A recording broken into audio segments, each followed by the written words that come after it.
Isang mapagpalang gabi po sa bawat isa mga kapatid. Meron po akong ibahagi sa inyo is about po sa distraction.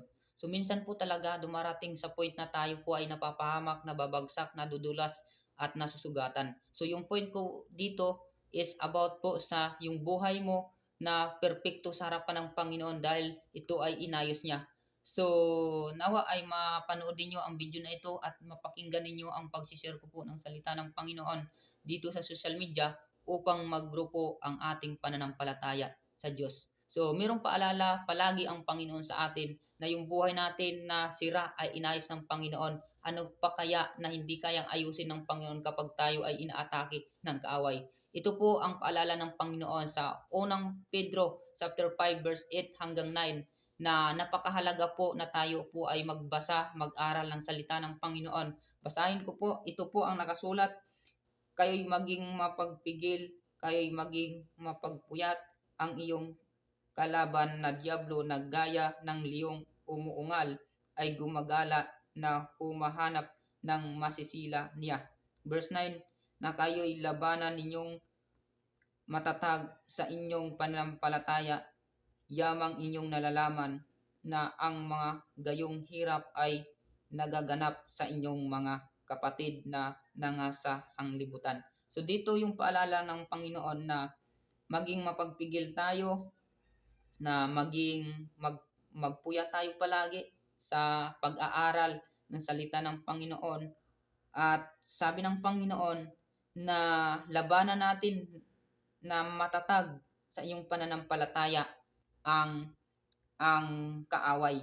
So, dito natin mapansin na yan po talaga ang buhay ng isang Kristiyano na mananampalataya sa Panginoon, na dumarating talaga sa point na tayo po ay nahihirapan. Sabi nga dito, yamang inyong nalalaman na ang mga gayong hirap ay nagaganap sa inyong mga kapatid na sa sanlibutan. So tandaan po natin, huwag kang mag-alala po kapatid, na kapag ikaw po ay nahihirapan, ay nandyan palagi ang Panginoon, ang iyong katulong at ang iyong kagalingan.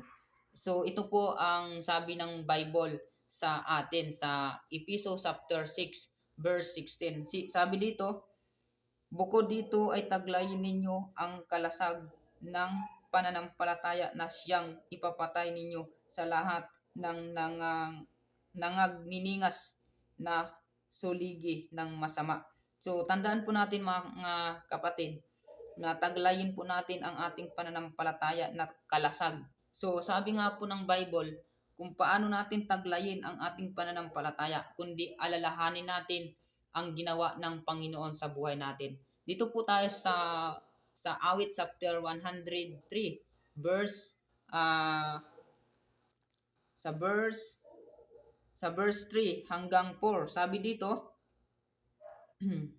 huwag mong kalimutan ang lahat niyang mabubuting gawa. Tandaan po natin, huwag po nating kalimutan ang mabubuting gawa ng Panginoon sa buhay natin.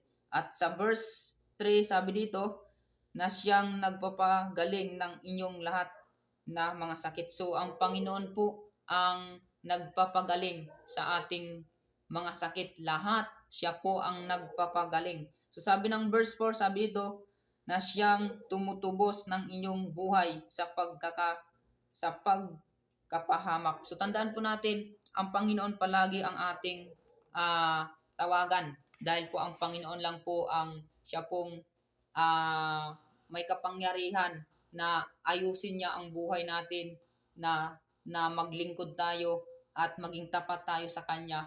At nandun palagi ang Panginoon na siya pang tumutulong sa atin, dahil siya po ang Panginoong Diyos na lumikha sa atin, at nandun dapat ang ating priority na unahin natin ang Panginoon sa lahat ng bagay.